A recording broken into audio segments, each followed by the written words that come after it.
I agree with you that social media shouldn't replace, being search optimized, but what is a search engine now? And then as people move over to AI mode, which I think AI overviews for me was a way to keep people in the old search until they get everything else set up. Um, you might have a different perspective on that. These other LLMs, like when I started using LLMs pretty aggressively, like I go to Google and a website to do a final check on something, but a lot of my research is done on social media or what are other people saying, reviews. Um, yeah, and that engagement rate, I have seen data that 30% of the time that people spend on social media is now reading comments, and so I think that that's really, really important. But for a business, whether it be a big brand or a little brand, because big brands, you got to go through legal, or maybe you have some executive that people are ghostwriting for potentially because they can't spend all day on social media. And then the smaller brands, well, they're trying to run a business and they don't have enough people to do it. Like you got to pump out a ton of content to just keep up. And it's really quite noisy. I like your idea of going back to really focusing on those new micro moments, whatever they're called. I remember micro moments. So I can't even say GDP without thinking about it. Like I still say GMB, like it's ingrained in my brain, but it's not GDP, it's GBP. And I'm dyslexic, I'll say that. So sorry to everybody. Hopefully they know what I'm talking about. But this just looks to be, Cindy, a monumental task for any brand or any business to do. Now, I do think all of these things have been said over and over again. You should be doing all these things, but now it's kind of like, it's not like a bonus. It's like a necessary thing that you need to be doing to be able to compete. What is the world going to look like, in another 18 months? Yeah, I think this is now table stakes for SEO. This is what you need to be a good SEO, is to be doing this kind of, cross-platform optimization. They used to call it Barnacle SEO, and it does still have that benefit where if you're struggling to rank your blog on XYZ keyword, you might have an easier time ranking a YouTube video on that keyword or an Instagram post on that keyword. And I think that has not gone away. Mm-hmm. That may even have doubled down now that Google is ranking UGC, forum content, and whatever with more preference. And big brands with more preference, right? Like, so it's a really, I think, solid strategy. But I think that, you're right that it's this huge commitment. But if you think about how many blog posts people were pumping out that were kind of like mid quality, whatever, I think the idea is, and there's someone who talks about this a lot, Ross Simmons, the coolest cool on Twitter, one of my favorites. And he talks about like not creating, so many blog posts all the time, but creating like better ones and then getting the distribution really right. And if you spend, 5 hours writing the blog post, you need to spend, and I don't remember his math, but let's say if you spend 5 hours writing it, you need to spend 10 hours doing the distribution. And I think that is going to go even further. So let's say if you're a small company or even a big company, let's say you're a big company and you have to get a concept approved by legal, and that takes months. So you have to plan out your content way in advance. You do one 10x piece, but then you get the distribution of that 10x piece right. Then you break it up into a million different shorts and videos and stills for Instagram and stories and reels, and put it everywhere where it's already, the whole major concept has been pre-approved. You're not actually creating new stuff. You're creating one big thing and then breaking it out and allowing the smaller pieces. So the one piece, gets you links, gets you authority from people who already know who you are and are aware of you. The smaller pieces feed the journey of people who are still in the discovery phase to get to you, right? Yeah, I feel like you need to produce one like pillar piece of content and then splinter it out. Ryan Dice, his social media marketing course, which now all that stuff, he's like just giving it all away because everything's changing. Really explained to me conceptually many years ago about taking that piece of content. And I haven't heard the word Barnacle SEO before. I got to look that up. That's really cool. It makes a lot of sense. I haven't heard that. The bigger site, and then you rank, kind of by proxy. Yeah, we did that, but I never heard it called that. That's really cool. That should be a name for a company. Rand called it that for years.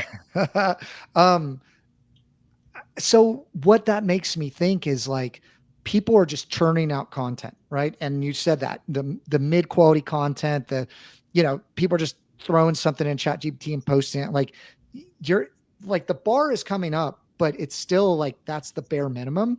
And it's really that really high quality content.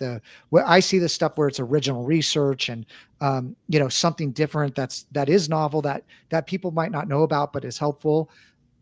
So, I mean, where's the balance between volume and quality? And I mean, it's very hard to get both of those off the charts for any business. And going back to what you said before, what are the things that you've seen that maybe, because I think LLMs are just modeling very intelligent people of looking for stuff online and getting a bunch of different resources and coming up with, a conclusion.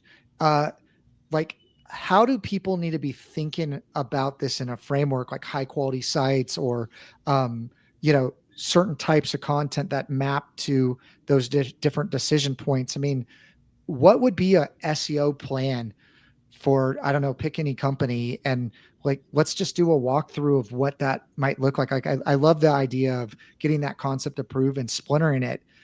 But I just still think, how many times can you post about that same type of thing from a different angle, right? If you got a 4 to 6 hour window on social media. Why do you say 4 to 6 hour window? Tell me more about that. So from what I've seen of how the algorithms work, like if you post on Facebook or LinkedIn, unless through the initial audition period, you get some really high engagement, those posts will get kind of down indexed. And not to say that if not a big influencer reposted or comments on it, it's never going to get the trajectory or reach of another post. And so if we have that initial concept that we've broken apart into all these different things and we post that, and maybe we post it from a couple of different angles, tell that story, like how many times can you recycle that type of content before you need something new? Because like, you made me think maybe we just do one really, really good piece of content that goes viral versus a bunch of mediocre content. Yeah, that's the idea. Yeah. That's the idea. And then you're posting, when you're breaking it into the smaller pieces and posting it across the web, it's going to resonate, and you'll learn this. It'll resonate in some communities better than others. And so then you learn what that community likes, and then you do slightly different things if a different community likes different stuff, right? And you get to fine tune your messaging and how you repurpose content for the different audiences in the different places. Or you say, like, this isn't working. This channel isn't working. We're going to de-emphasize that. But I think one of the reasons I like Ross's model is like, how long did you spend on it? Create a multiplier of that's how long you should be repurposing it, or how much effort you should spend on distributing it. Creating a model like that for your own business, because it's going to be different for everyone, and it's going to be different with the level of effort you put in the first place, right? If you put in 5 minutes, then spending 10 minutes to distribute it is fine. Spending 30 minutes to distribute it is fine.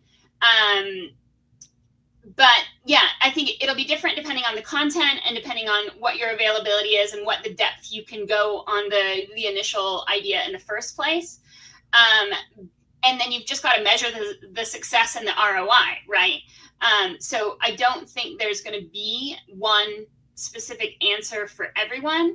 But the idea, so I've totally shifted how I think about digital marketing as a whole.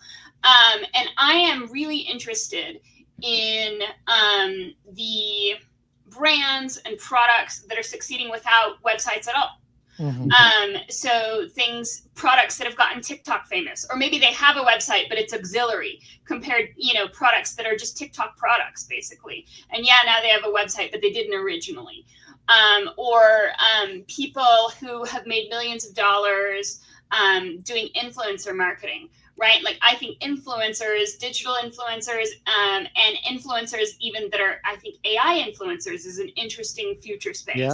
Yeah. Terrifying, but also interesting. And so I think we really need to shake off, the shackles of history and of the way we've thought about SEO before. Because, when you search for something that or if I were to search for something that I know is on TikTok a lot, the likelihood of the website ranking versus a TikTok video or a reel or an Instagram or whatever, because all of those things can usually be cross-posted across all the places. I think the website might come in 8th, and what we have great tracking on is the website. What we have less good tracking on is sometimes where people are discovering us and like how many times it takes them to see the brand on a couple different channels to actually make a decision and seek us out and search for us by the brand name and stuff like that. So I think we have to kind of get comfortable in this lack of data. And I don't know how to convince people that that's the reality, except to say that you've been operating on horrible data for years. Just don't, it's always been bad data.